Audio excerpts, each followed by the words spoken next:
Sa ibang tampok na ulat po tayo, nananatiling mababa ang presyo ng mga school supplies sa kabila ng papalapit na araw ng balik eskwela. Kaugnay nito, naglabas ng School Price Guide ang Department of Trade and Industry o DTI para sa mga mamimili ngayong balik eskwela season. Ang isang 80 leaves na writing notebook ay nagkakahalaga lamang dapat ng 13 hanggang 52 pesos.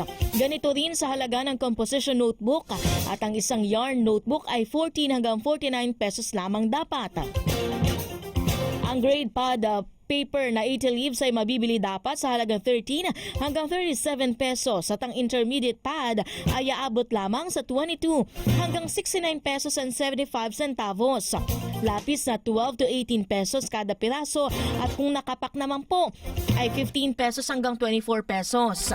Ballpen na 3 piso hanggang 21 pesos at kung nakapak ay 18 hanggang 27 pesos.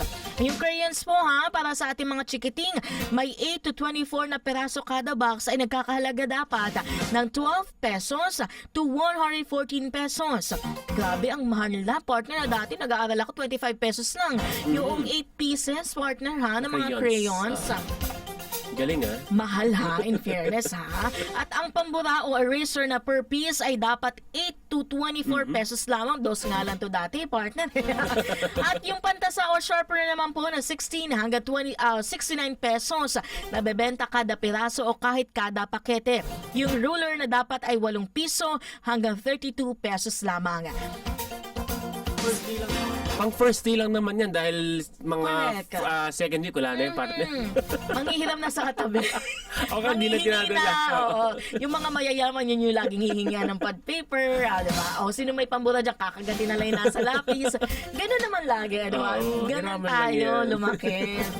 Samantala, nagsagawa naman ng price monitoring ng DTI sa ilang mga tindahan sa Divisoria kung saan mas nakita nila na mas mababa ang halaga ng school supplies sa nasabing lugar kaysa sa inilabas nila na price guide.